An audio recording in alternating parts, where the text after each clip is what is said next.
السلام عليكم ورحمة الله وبركاته. أهلا بيكم في فيديو جديد من سلسلة فيديوهات صيدلي بسيط. دايما مع بداية موسم الشتاء بيبتدي يظهر أعراض البرد والسعال. السعال من الحاجات الطبيعية، لكن لما بتزيد عن حدها بتبتدي تضايق الناس وبتسبب ليهم مشاكل وإحراج كتير. عشان كده النهاردة هنخصص الحلقة للحديث عن أهم الطرق والوسائل الطبيعية اللي ممكن تساعدنا إن احنا نقلل من أعراض البرد والسعال، أو على الأقل نخفف من السعال.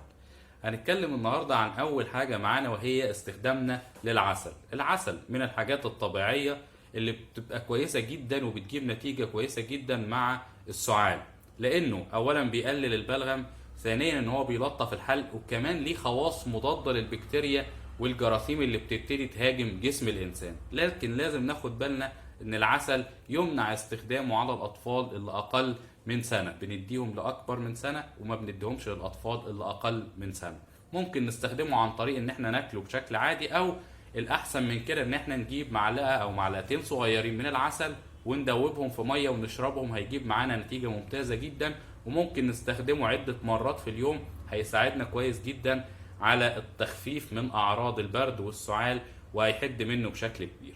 تاني حاجة معانا وهي استخدام المية. شرب المية من الحاجات المهمة جدا والضرورية جدا، عشان أولا بيمنع تراكم البلغم، كمان بيلطف الحلق، وخاصة لو استخدمنا السوائل الدافية. السوائل الدافية بتجيب نتيجة أحسن كتير جدا من استخدام السوائل اللي هي في درجة حرارة الغرفة. بيساعدنا كويس جدا إن احنا نخف من البرد، وبنخف كمان من احتقان الحلق، وبيقلل من الكحة.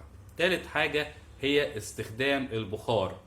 الناس لقت ان احنا لما بناخد حمام سخن وبيتملي الحمام بالبخار بيقلل من اعراض الكحة عندنا. عشان كده الاطباء دلوقتي ابتدوا ينصحوا الناس باستخدام البخار كوسيلة تقلل من مشكلة السعال. ان احنا نجيب مية دافية ونبتدي نستنشق البخار اللي خارج منها، ويا سلام لو اضفنا عليه بعض الزيوت زي زيت النعناع، او اضفنا عليه مثلا بعض الادوية اللي بتساعد على التقليل من الكحة زي دواء الفابوزول مثلا، بنضيفه عليه وبنستنشق البخار اللي طالع منه، بيجيب معانا نتيجة ممتازة جدا ونتيجة هايلة جدا. كمان الأطباء بينصحوا الناس اللي بتعاني من جفاف في الحلق أو كحة بشكل مستمر إن احنا نستخدم الأجهزة اللي هي بتزود الرطوبة في الجو، اللي هي الهيوميديفاير. ديت بتقلل من جفاف الحلق، وبتقلل من احتقان الجيوب الأنفية، وبتقلل من مشكلة السعال. الحاجة اللي بعديها ان احنا ممكن نستخدم الزنجبيل. الزنجبيل من المواد الطبيعية اللي ثبت فاعليتها في علاج الكحة. بيقلل البلغم، بيزود من بيفتح النفس، بيخليك تاخد نفسك بشكل مرتاح، بيعمل ارتخاء للعضلات بتاعة الشعب الهوائية، عشان كده بيساعدك انك تاخد نفس بشكل آمن، وبيقلل كتير جدا من مشاكل الكحة.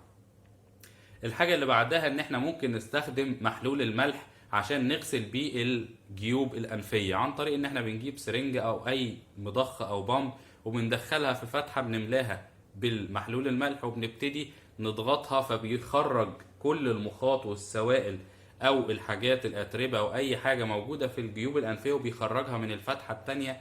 نكرر الموضوع ده عدة مرات، هيساعد على تنظيف الجيوب الانفية، وهيقلل من الكحة، وهيقلل من السعال، لان احنا بالتالي خرجنا كل المخاط وخرجنا كل الحاجات اللي بتسبب تهيج للجيوب الانفيه او القصبة الهوائيه، فبالتالي هنقلل معاها مشكله السعال.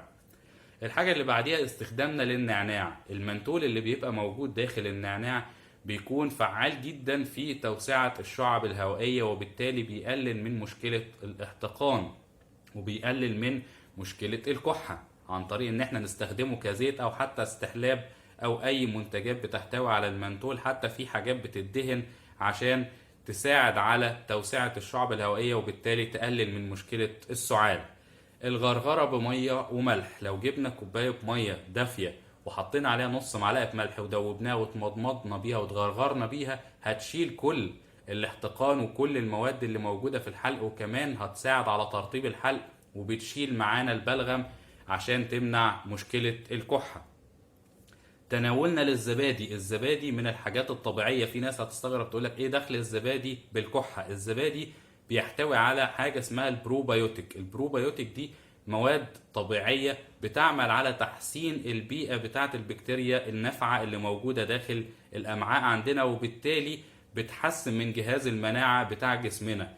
ممكن نستخدم البروبيوتيك دي عن طريق ان احنا ناخدها كمكملات غذائية، لكن الاحسن ان احنا نستخدمها بشكل طبيعي، وهي موجودة في منتجات الزبادي او منتجات الالبان المخمرة، بيبقى فيها البروبيوتيك دي، وبتساعد كتير جدا في رفع جهاز المناعة، وبالتالي بتقلل من مشكلة الكحة والسعال.